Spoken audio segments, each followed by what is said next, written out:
In a small village forgotten by time, where the noise of conversations and intrigues filled every corner, an old deaf man lived whose only company seemed to be his imposing bull. Every day the villagers moved to see him murmur secrets to the animal, convinced that loneliness had stolen his judgment. What could a man isolated in a world of silence say to a creature of those? And even more intriguing, how could the animal answer? As soon as they knew they were witnessing a conversation in an older and profound language than any spoken word. A secret dialogue from heart to heart that, on a night of despair, would become the only hope for a family and for the whole village. What did that bull who silenced the mockery forever and turned ridicule into reverence?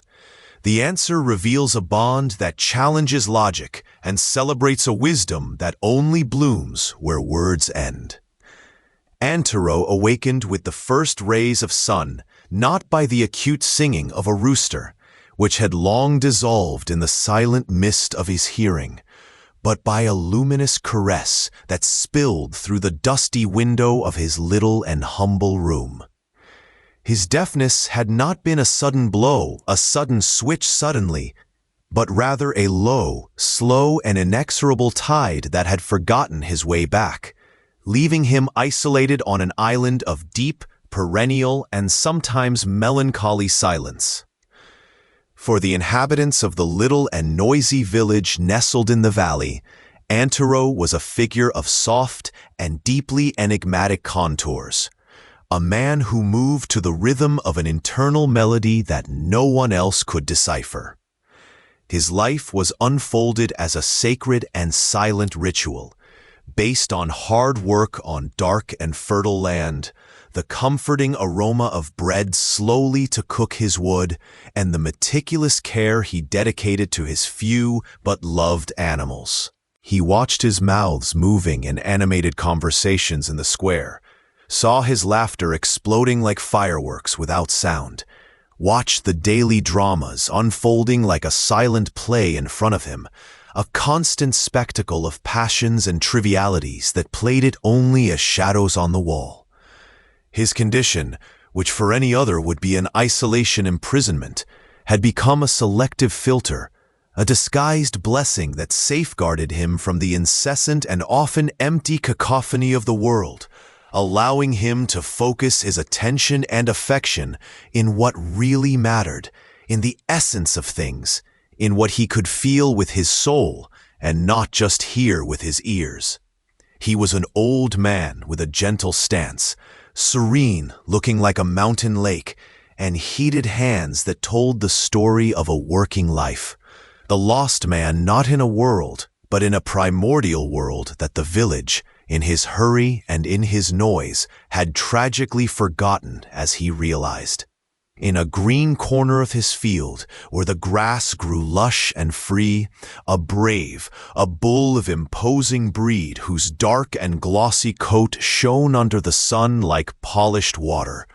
His lineage was agricultural fairs, animals known for their bravery and their indomitable but brave temperament. Contrary to all genetic expectations, had a calm and meekness that completely denied its formidable aspect and latent force. He had been born right there on that modest fifth, and since his first sigh had been a unique connection, almost mystical, among the aged and silent man and the small calf who, over time, would grow to become an authentic mountain of muscles and power. Antero never at no time needed a sharp sting or a harsh cry to guide or command Valente. His communication was a complex ballet of subtle gestures, kind and significant touches on the animal's strong back, a constant and reassuring presence that the bull seemed to understand an instinctive and deep level. As he drove him to drink to the ribery of clear waters, Antero was just walking in front of him, with his slow and dragged step, and Brave followed him as a faithful and protective shadow, his huge head to swing gently. When the night fell and it was time to collect the stone of stone, a simple and time-consuming stroke on the wide forehead was the only necessary sign. It was in this silent and daily ballet that the conversation started, a dialogue without words that intrigued, fascinated, and above all, fun the whole village. They saw, hidden, the old man leaning his forehead wrinkled to that of the bull, his lips moving in inaudible murmurs, and Brave responding with a deep, almost human look, and a hot, humid breath that seemed to carry an answer in him. This daily routine, this moment of intimate communion, inevitably became the main reason for shakota and derision in the village. At the door of the only tavern where the wine ran loose and even more tongues, the men with the crop-legged hands imitated Antero rudely, whispering imaginary secrets to the ear of an invisible friend, and unties to laugh hawk, beating with tin mugs on the wooden tables. There is the crazy old man, the Antero, to confess his sins to his only friend, the bull, they said between laughter, with a contempt that barely hid his own ignorance. Women gathered at the stone fountain, the Nevral center of all the news and gossip, ripped their heads with a false compassion expression, their mudflakes set next door. Poor Antero, the loneliness and silence cable from the judgment completely, talking to a gross animal as if they were real people. To them, that scene was the final and irrefutable proof that silence had finally broken it, that his mind had completely detached from the bonds of reality and sanity. They could not, in their limited view of the world, conceive the abyssal depth of that connection, could not understand that in the total absence of sound, other forms should become primordial meanings until they become primordial meanings. And Tenno was perfectly aware of Soslayo's eyes, the mouths that twisted and exchanged smiles whenever he passed his way to the fifth, but their ridicule was like a bee's distant tinnitus for those who can't hear. It did not hurt him.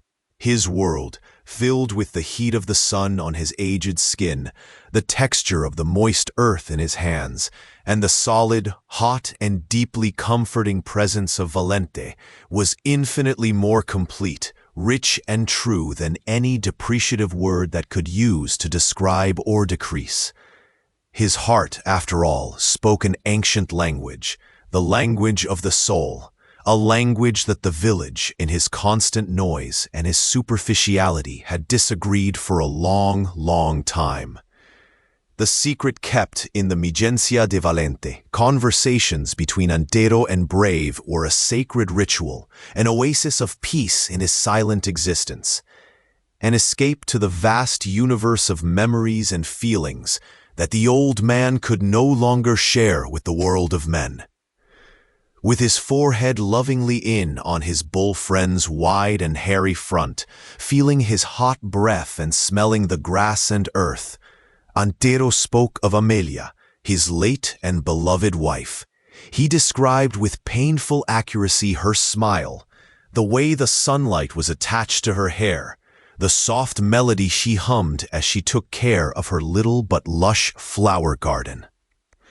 The vibrations of his voice, a serious murmur, deep and loaded with emotion, traveled from his skull to that of the immense animal in a direct transmission of longing and love.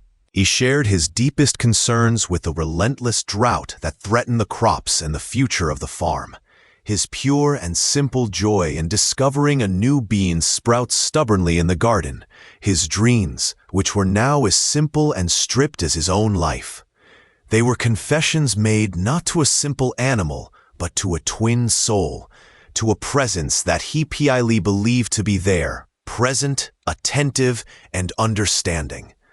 Brave, in turn, remained almost immobile, his huge relaxed muscle mass seeming to absorb the silent words, the feelings that emanated from the old as a smooth and visible heat. He was an open-air confessional under the old cork oak, where the only judge was nature and the only penance was to continue living one day with memory as a company. Valente's response was as subtle as it is deep, a symphony of micro-movings that Antero had learned to read with the accuracy of a master artisan. It was not with words, of course, but with rich and expressive body language. When Antero remembered Amelia with a wave of longing that squeezed her chest, the great bull responded with a slow and deliberate movement of her ear, or with a long eye, as if somehow shared her ancestral pain. When the old man expressed his anguish about the lack of rain, Brave gave him a soft, comforting touch with his damp muzzle, a gesture of pure comfort that was worth 1,000 words of empty consolation. And sometimes, in response to a longer and more emotion-laden murmur, the bull emitted a low, resonant mute, a deep vibration that Antero felt more in his chest and bones than he could have ever heard with his ears. These mugidos were not random sounds of an animal in the countryside. They seemed to modulate with an astonishing accuracy to the state of mind of the old. There was the muggy of deep contentment when they shared a moment of absolute peace under the shadow of the ancient cork oak. There was the short and tense warning of alert when a bastard dog approached the boundaries of the fifth. And there were others, rarer and more mysterious, who seemed to carry an ancient empathy, a wisdom that transcended the barrier between species, as if Brave, in its immense silence, understood the complexity of the human soul better than the humans themselves, with all its noise and confusion. On the summer afternoon, when the sky was painted on orange, pink, and purple, and the shadows lengthened over the earth, the panic, like a sudden plague, settled in the village. James, the blacksmith's youngest son, a curious boy of only 6, had disappeared without a trace.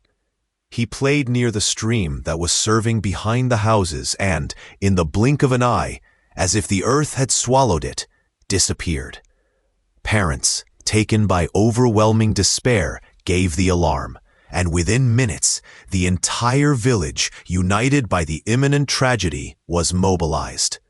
Men and women shouted his name, the voices echoing in the fields, and the beginning of the dense woods. But only the night wind, which was beginning to blow, responded to them with a melancholy whistle. Antero, in the distance, in his perch of silence, saw the agitation, the flashlights to light themselves like fallen stars, the figures run from side to panic. He realized the anguish in frantic gestures, the despair stamped on the faces distorted by distress. Without hesitating a second, he approached Valente, who folded quietly, oblivious to the human drama. He put both hands on his massive head in the bowl, closed his eyes, and concentrated intensely, projecting the mental image of little James, the overwhelming feeling of urgency and fear.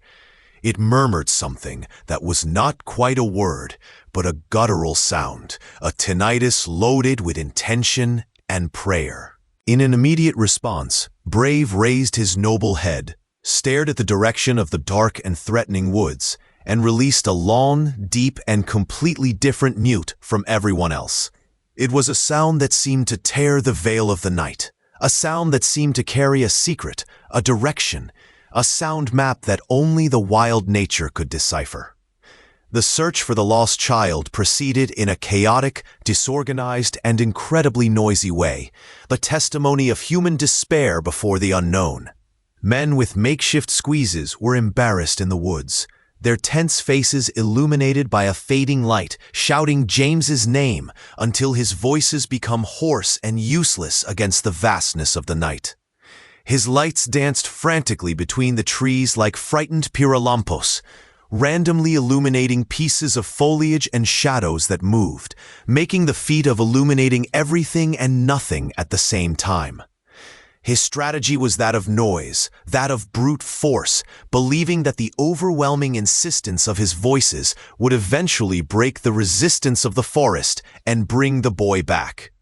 They ignored, as always, the lonely figure of Antero, immovable on the edge of his field, and the strange and prolonged sound of his bull was, for them, just another background noise at night, perhaps a bad omen for the most superstitious, but certainly irrelevant to the urgent task in hand. The initial despair was beginning to give way to cold and bitter resignation. The forest was old, a treacherous maze, full of hidden ravines under the vegetation and hell that seemed to have a life of its own. Time passed, and the hope of the village, so noisy and confident at first, was beginning to silence, to be replaced by a frozen and palpable fear that clinging to everyone. The elders, sitting impotents at the village's square, felt a family frustration, the feeling that their methods, their certainties, and their strength were no longer for anything before the silent indifference of nature. Antero, however, did not need artificial light or sound to guide. For him, the darkness was not empty, but full of information. After the singular Migaudo de Valente, the great bull took a few steps firm and stopped, turning his huge head in a very specific direction, to a part of the woods that everyone in the village instinctively avoided, an area known as the Shadow Forest. It was not a path, but an impenetrable wall of dense, dark, and old vegetation. For Antero, the bull's tense stance, the direction of his gaze, was a clearer and more accurate map than any topographic card. Without a word, without a gesture for anyone else, he opened his old wood gate and began to walk, not hurriedly or anxiously like the others, but with the determined and unshakable calm who knows exactly where he goes, who follows an inner certainty. His eyes, perfectly used to the dim light, did not seek the figure of the boy. They read the floor, the folded leaves, the moisture of the air. He fully trusted intuition, shared with his silent companion. James's father, the blacksmith, a large, pragmatic man and consumed by pain, saw the old man and his bull move away from the main group. In an act of pure and absolute despair, when all other hopes had been exhausted and his heart was about to leave, he decided to follow the madman. What else was he losing? He left the others with his futile screams and followed in silence the two figures who were pushing into the forbidden darkness of the forest. The walk through the Matadas shadow was a transformative experience, a revelation for the blacksmith. He, a man who had always faced himself in the brute strength of his arms and the power of his command voice, now watched fascinated, a form of communication that never, throughout his life, had imagined being able to exist. I saw how Antero did not need to look back to confirm if the bull followed him. He simply felt his massive and constant presence behind him. He watched how a simple and subtle touch of Antero's hand in the burn of Valente made the animal turn from an obstacle to the floor, or how the bull lowered his head to indicate a safer path between the trees, a path that his own eyes had not been able to see. There was no sign of madness there. On the contrary, there was a perfect tune, a concentration, and a harmony that deeply ashamed him from his own noisy, clumsy, and ineffective search. The blacksmith began, almost unaware, seeing the world through the eyes and senses of Antero. It began to notice the almost inaudible sound of the wind whispering on the leaves, the sensation of the moist and soft soil under its boots, the complex patterns of light and shadow that painted the forest floor. For the first time in his adult life, he was listening with his eyes, feeling with his skin, understanding a primordial language that did not need sound to be understood. He was learning, step by step, after the old death and his mysterious bull, the true and deep meaning of listening. The heart of the Shadow Forest was a separate world, even denser, wild, and primordial than the blacksmith had ever imagined in his worst nightmares. Thick branches loaded with thorns looked like claws who clung to their clothes, trying to stop him from moving forward. And the floor was a chaotic tangle of exposed and treacherous roots, ready to make him fall every step. As he stumbled, poured, and cursed in a low voice, feeling hope to abandon him, Anteros and Brave moved through that chaos with fluidity and ease that were both impressive and disconcerting. The bull, using its weight and its prodigious strength, was the opening open. Where the bush was too dense for a man to pass, he simply advanced, his wide and powerful shoulders to push the branches as if they were mere curtains from a theater. It moved with the surprising and unexpected grace of an animal in perfect and absolute harmony with its natural environment, choosing each step with instinctive care as if its hooves knew every inch of that terrain. Antero followed him closely, his aged hand often in on the hot and muscular back of Valente, as if reading a braille map, receiving tactile instructions directly from that quiet and unshakable force of nature that guided him by darkness. For the blacksmith, who watched them almost breathless, they did not seem to be fighting the woods, but being an integral part of it, moving with him in an old, silent, and sacred dance that he could barely begin to understand, but that filled him with deep and overwhelming respect. Suddenly, and without any warning, Brave stopped. His immobility was so sudden and total that the blacksmith, who was just behind, almost shocked with his powerful rear. The bull raised his noble head, his nostrils dilated and let out another mute, but he was completely different from the previous ones. It was lower, much smoother, almost a guttural murmur, a vibration that seemed to be directed not to the distance like a call, but to the ground itself, to something very close to them. The sound was swallowed almost instantly by the dense vegetation and the silence of the night, but its intention was clear. Antero, who kept his hand on the animal's neck, felt the vibration through his arm and immediately understood his meaning. He turned to the blacksmith, his calm but intense face, and for the first time made him a clear and imperative gesture.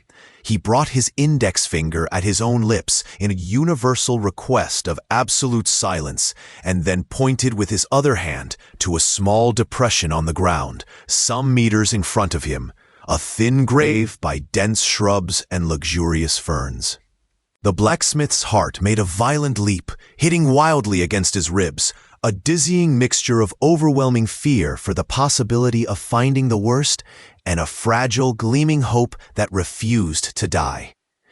In the deep silence that followed, broken only by the sound of his own panting breathing, all the tiny sounds of the forest seemed to be amplified in a surreal way, as if nature itself was holding their breath along with them, waiting for the outcome.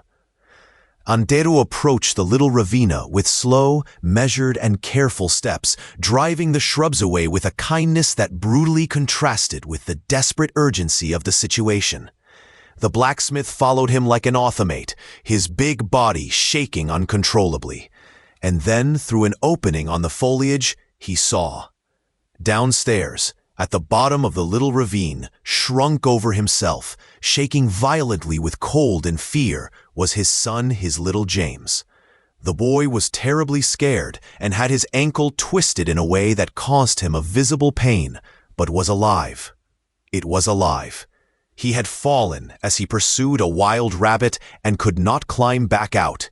He was too deep so that the distant screams of others would reach him, and too terrified of darkness and pain to scream himself. The calling of Valente had not been a random sound lost in the vastness of the night. It had been a sodic lighthouse, a precise location, guided by a keen smell or a sixth sense that surpassed any human capacity much. At that moment, before the image of his saved son, the blacksmith, a man of facts and strength, understood everything. The words, the screams, the noise of the whole village had been useless. Nature, in his silent and impenetrable wisdom, had spoken louder and more clearly than any human voice. The rescue was an operation carried out in an almost ceremonial stillness, with an efficiency and a gentleness. The blacksmith, with tears of relief and gratitude to drain freely through the dirty face of earth, has carefully descended to the small ravine, his normally sudden movements now full of infinite care. Antero, positioned at the top, illuminated the place with his old and faithful oil flashlight, his calm and firm presence to design a security aura that gave his father distress. When the blacksmith finally picked up his son on his lap, feeling his little body shaking against his chest, little James, instead of crying in pain or relief, he looked up and saw Valente's huge and imposing silhouette watching him at the top of the ravine, cut out against the starry sky. Their large and dark eyes did not seem at all threatening. On the contrary, they seemed curious, intelligent, and incredibly kind. Upon being lifted out of the darkness, the boy, still snuggled in his father's safe arms, stretched his small hand trembling and touched his bull's moist, harsh muzzle. There was no shred of fear in your gesture, just a child, instinctive and pure gratitude. Valente did not move, did not retreat.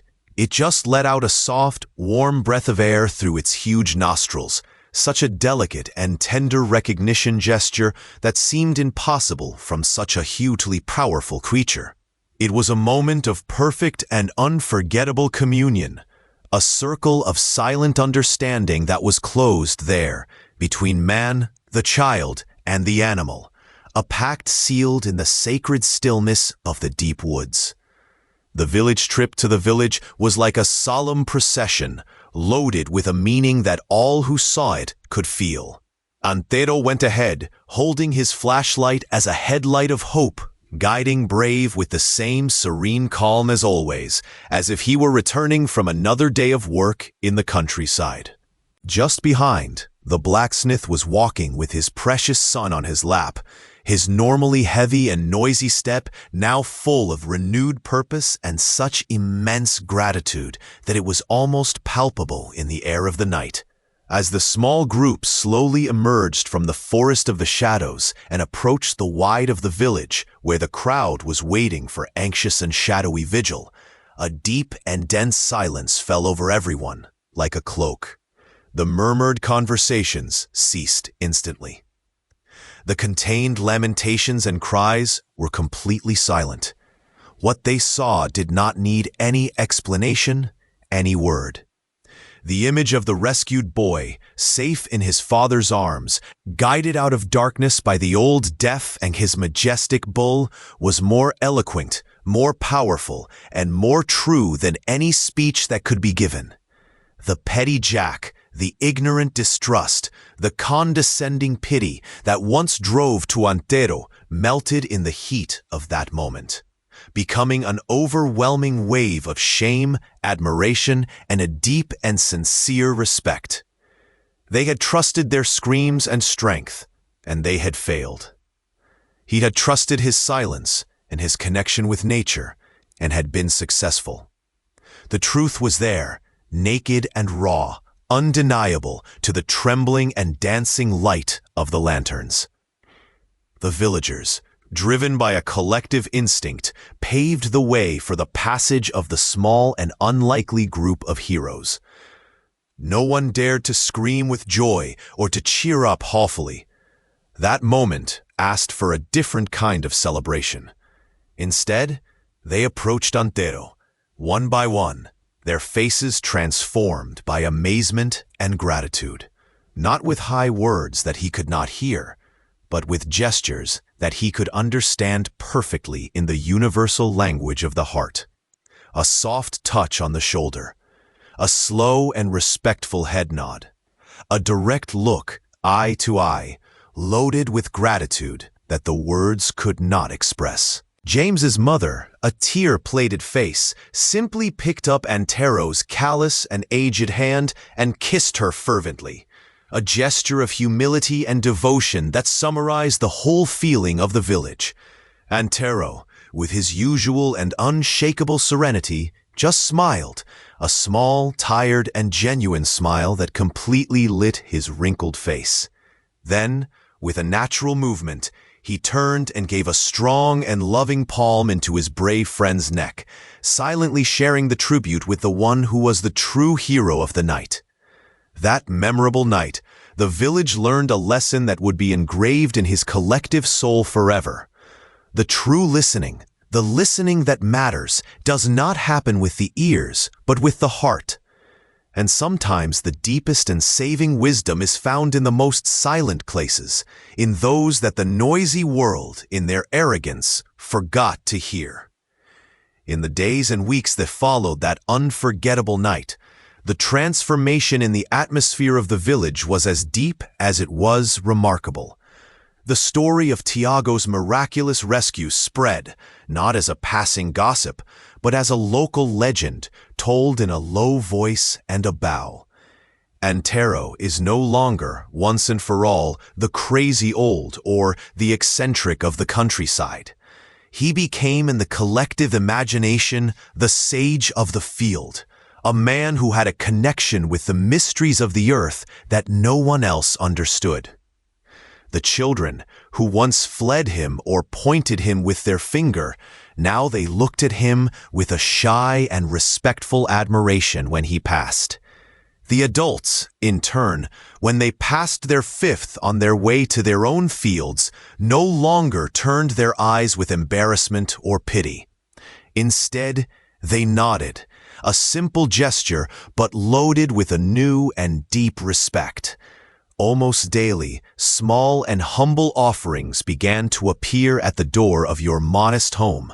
A basket of fresh and sweet figs, a bottle of the best wine from the local harvest, a large, still hot bread, just baked. They were silent offerings, left without fuss, almost secret, as taxes to an old power they now recognized, but still struggling to understand. Antero's tranquilidad and Valente's majestic calm seemed to have infiltrated the soul of the village, calming his chronic agitation and teaching them, without a single word, the immense value of stillness and observation. To properly celebrate Jane's return and publicly honor his saviors, the president of the board, a pragmatic but fair man, decided to organize a small party in the central square of the village. Antero, reluctant but understanding the need for the gesture, was persuaded to appear and brought with him, as it should be, his brave companion. The great bull posted beside him with his usual calm, completely indifferent to the agitation and the preparations around him. It was a strange celebration, notably silent and contained than the custom in that noisy village. People spoke in lower tones, as if they were afraid to break a spell. Lies more contained, more genuine. The president, a man used to long, inflamed, and full of himself, rose to a small wooden dais and tried, with the best of his ability, to thank Antero with his usual voice of thunder. However, his own words, which usually filled him with pride, now seemed to him inadequate, almost profane to the magnitude of what had happened. He spoke of courage, bravery, community spirit, but all gifts knew that what had happened in the forest of the shadows had been something deeper, more mysterious, something that could not be captured and diminished by grandiloquent words. The true brave honoree was limited to slowly chewing a burden of the best hay, occasionally lifting his head and looking at the crowd with his wise, patient, and old eyes, as if he were evaluating the sincerity of all that sudden and clumsy attention. At the end of his visibly embarrassed speech, the president lifted his arms theatrically and asked for a great and noisy clapping for Antero and his incredible bull brave. But in this precise moment, something extraordinary and completely unexpected happened. The blacksmith, the father of little James, stepped forward, leaving the crowd, and lifted his big, strong hand, asking for silence. Slowly, with a solemnity that spread everywhere, instead of clapping, he put his hand over his own heart and tilted his head deeply toward Antero. The crowd, seeing the powerful gesture of the man who had the most reasons to thank, understood his intention immediately. One by one, first the closest, then those in the background, man, woman, and child, all followed the example. The expected sound of the palms was replaced by a deep, dense, and reverent silence, a collective gesture of gratitude that completely transcended the sound and the word. Antero, standing next to his bull, saw that sea with his hands on his hearts, saw the faces turn to himself, and he understood. A wide, torn smile illuminated his face, and silent tears, the former in many years, rolled freely on their sides tanned by the sun. At that moment, the whole village was finally, and for the first time, speaking to his tongue. The bull, with his silent wisdom, had achieved the impossible. He had shut up the crowd and taught it to communicate directly from the soul.